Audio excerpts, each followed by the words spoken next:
Okay, let's chat about these East Gwillimbury stats for May. So we're going to do a year-over-year review. We're going to look at May 22, April 23, and also May 23. Across the top, if I can point here, there we go, working with a new format.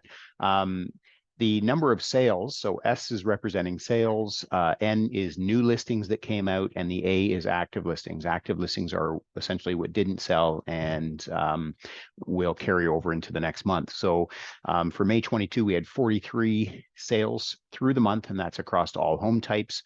You had 124 new listings come to market and 120 active listings. So you can see there was a lot of listings actually hanging around on the market at that time. And in that May 22 market, that's when the market really started to kind of show the shifts of interest rates, right? If we look into April 23, we had 54 sales through the month. And East Gwillimbury is comprised basically of four towns. It's Holland Landing, Queensville, Mount Albert, and Sharon. There's River Drive Park in there as well. So it's comprised of four different towns. So April 23, we had 54 sales. We had 81 new listings come to market, 78 active listings, which carried into the next month. And that shows what we were seeing in the media, that there was less listings coming on the market. There was also less sales and less stuff hanging around. So April tended to be a little bit more, pardon me, of a quiet month. We get into May, which is our typical getting busy spring market. We had 78 sales, 132 new listings come to market, which again, we're seeing those typically we see that build as we get into the spring, and 99 listings hanging around, which will carry into June, which we are now.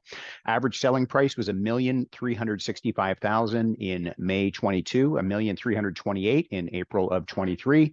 Currently trending, let me move ahead, $1,387,000 is the average sale price in East Gwillimbury across all home types. So that's condos and semis and towns and links, everything else. The SNLR stands for sales to new listings ratio. It tells us out of the homes coming on the market, what's the percentage of them that are selling. And this is how we determine whether it's a buyer's market, whether it's a seller's market. So 34% of the homes in May 22 that came on the market sold, which would indicate a buyer's market. April 23, 67% of the homes that came on the market sold. So that would actually put it back into a seller's market. And currently trending 59% is the SNLR, or what we call the absorption rate.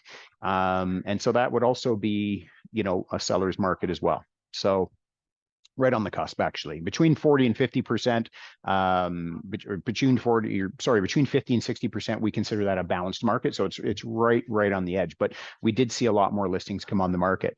Months of inventory remaining, also a really good gauge of the market. It tells us that that if no other homes came on the market after today, the current rate of consumption or the current rate of buying, how long would it take to completely deplete the inventory? So a year ago, 2.8 months of inventory remaining, 1.4 in April 23, so literally cuts in half. Again, showing that lack of inventory. 1.4, not a ton of inventory.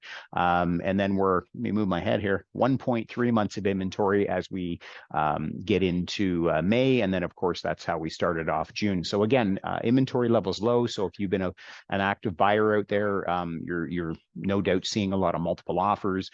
If you're a seller, you no doubt have had a lot of activity on your home. But it's interesting in this market because it's not that buyers right now will just pay any amount for your house and you can just price it at any number. There is a very conscious buyer out there.